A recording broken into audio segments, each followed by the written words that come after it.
Soredemo Machi wa Mawatteiru, or And Yet the Town Moves, is an interesting show for me. Premiering during the fall 2010 season, it seems to have gotten strangely forgotten and for the most part ignored. This is odd to me for a number of reasons. For starters, it was directed by Akiyuki Shinbo and from Studio Shaft, and came out already a year after Bakemonogatari, which was a huge smash hit and basically made Shaft a household name. One would think that it'd catch the interests of those audiences. My theory is that it came out a season before Madoka Magica, which was also another smash hit from Shaft. So Sora-machi mostly had gotten ignored because of that. It's such a shame, really, that the series has gotten so ignored, because I believe it to be such a hidden gem of a comedy. Sora-machi follows a teenage girl named Hattori, who works in her grandmother's near-empty maid cafe. The show focuses mostly on Hattori's crazy, almost surreal adventures with her friends, the love-struck and desirable Tatsuno, childhood friend Sanada, and laid-back rocker Futaba. I think what makes Sora-machi so interesting is how it takes these simple characters and puts them into these wacky scenarios, and the best part is just watching how each member of the cast plays off each other. One of the funniest episodes in the show is when Hattori is failing math and needs to take after-school classes, and her math teacher thinks she's some evil reincarnation of his old teacher. Most of the fun in that episode comes from just watching the math teacher react to Hattori's lack of understanding, alongside other funny hijinks. There's even a bit of tension within what exactly will happen next.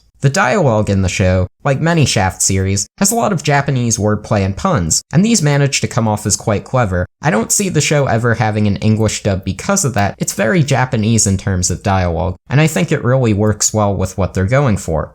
I especially enjoyed when the show was able to take one simple small gag and then makes a callback to it in a larger way near the end of that same episode, or even in a future one. For example, in one episode, Futaba gets sick, and so Hattori and Tatsuno go to her house in order to take care of her, and Hattori finds a bass guitar. This bass guitar ends up getting used not only for a quick gag that episode, but later plays a bigger role in the series. Particularly in one episode where the girls form a band to perform at the school cultural festival. Also as well in the ending theme too, if you catch that. One other aspect of the series I find to be quite enjoyable is how it can sometimes switch up how the stories are told. Sometimes the show has 2 different segments, other times it has 1, other times it has multiple, and I think this is good in keeping the skits as long as they need to be without feeling too drawn out to fit the episode's runtime. Sometimes when you draw out comedy too much, it leaves the jokes feeling rather lackluster and poorly timed. Luckily, Sora-machi does not suffer from such a thing because of what I had mentioned prior. The show's focus on the maid cafe aspects start to dwindle as the show goes on, and that is a fair criticism many might have with the series. However, I think the show also still managed to stay interesting through its use of surrealism. During this time in the series, subplots become a lot more crazy and fantastical, and that kept the show different and made it stray away from a lot of the typical high school comedies, such as subplots involving aliens and time travel cookies. This actually reminded me more of Western cartoons like regular show than it did anime, which I think also helps this show stand out from other comedies in anime.